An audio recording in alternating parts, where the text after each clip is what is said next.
thinking for today? I kind of like how it's. All right. So you're definitely right. I mean, I like that, bro. Look, let's keep this. Good. Trim it. Brush it back. Brush it back. If you could just like even this out, the shit is all like all over the place. It's not that much here, but if you could just even this up. Yeah, but I'm cool. So as you can see, my client, he kind of like lines himself up at home. So there's not much we could do in regards to that area. I'm going to start off with shear work. So I split it into pretty much 2 sections. I'm going to cut the top. As soon as I'm done the top, I'm going to connect the sides to the top. After that, we're going to point cut the top to kind of add a little bit of texture. Because we're not going for like a super blunt cut, you know what I'm saying? We're looking for that texture, that volume. So I'm gonna do a quick style real quick just to brush it back to lay it in that foundation. And with this blow dryer, this should only take you 30 seconds, a minute. You need a nice brush, roller brush like that. If your client has straight hair. If he has like curly hair, wavy hair, I wouldn't use this. I would use like a vent brush, but this gets the job done for me.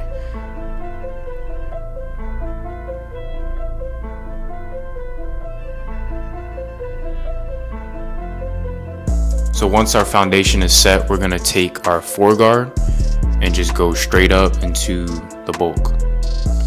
Now there might be a faint line at the top, and his hair fades very weird. It's always been like this. I've been cutting him for probably about a year now.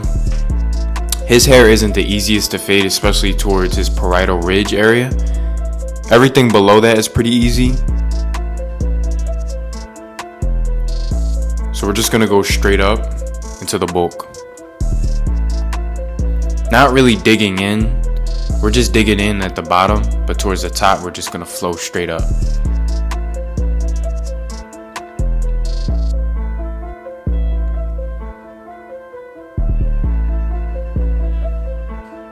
Now this side is a trickier side.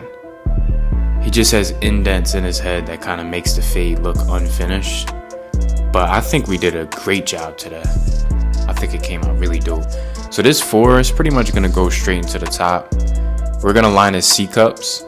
I like to do his C-cups before I even get started on the fade, just so that we have the line nice and established, that foundation. So we're gonna do pretty much like a mid drop fade pretty much. So I'm setting my first line in right above his ear.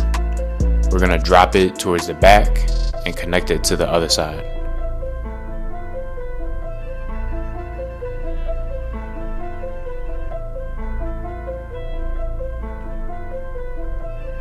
So he was pretty much tired of his Edgar look. I was tired of it too.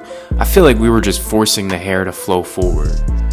So I haven't cut him in a few months, and he came in with this style and he just said it naturally grows backwards. I said, I noticed that months ago, bro, but you were wanting the Edgar, so I was just fulfilling your request. But that's why I told him as soon as he sat down, I said, we have to do this haircut, trust me. Because with the Edgar, on some people, you're kind of forcing it forward. When a lot of straight hair clients, when their hair gets long, it kind of grows backwards, you know what I'm saying?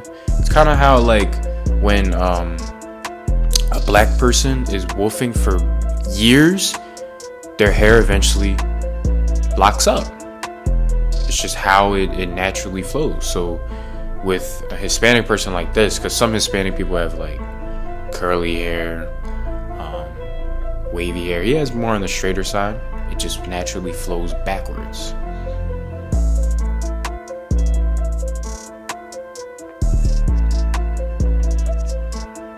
So we're just gonna follow through the fade process all around his head.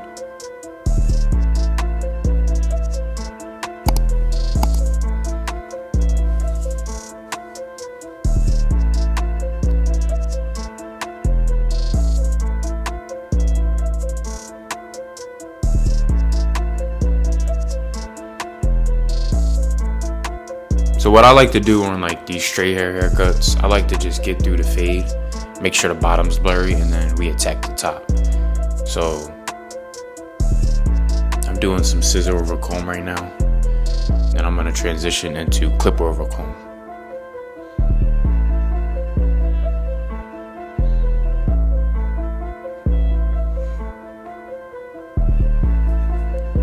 got my white comb when I do clip over comb, and I'm kind of tilting it out.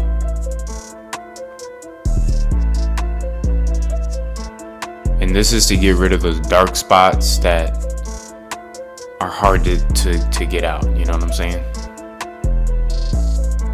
And like I said, you may need to go back with your guards. Yeah. So this side is where the hair is kind of flowing into. So we're gonna try and keep this side even lower than the other side. And once that's faded out, we're gonna tilt our comb pretty much a lot so that we don't bite into this fade, if that makes sense. For the back, same thing. The back, it all connects, it all meets. So we're gonna blend it and keep it lower. That's kind of why I chose a drop fade, just to keep that fade lower, so we're not cutting into his crown. I find it very cringy when it's like a straight haircut, and man, the barber just butchers the crown. Like, it's just terrible. So he likes a little bit of enhancements on his C-cup areas. That's all we're gonna add it to, just to give him that sharp, crispy look.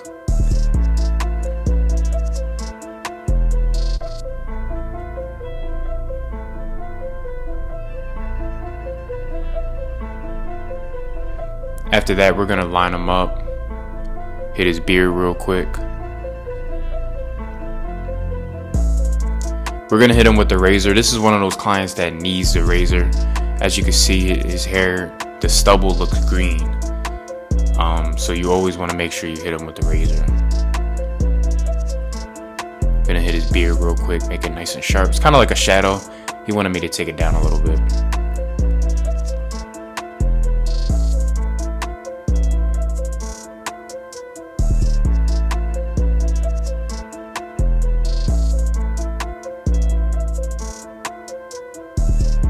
So I was a little bit unhappy with how the work was looking up top. So I'm gonna go ahead and connect the sides again and do just a little bit of scissor over comb.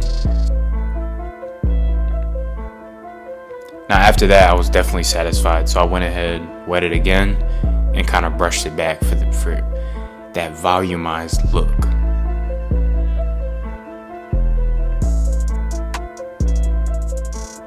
And this Dyson, there's nothing wrong I can say about it. It's just dope. Shout out to M45. We're gonna use the matte clay and style it. Just a pinch of it, and I mix it with water in my hands, and then we good to go. So this is his reaction. He was definitely satisfied. He liked it better than the Edgar look. This is how he came in. He was rough, he was woofing, and this is how he's leaving. Make sure you drop a like, a comment, share this video. It's your boy 4. If you want to cut, hit the link down below. I'm out. Peace.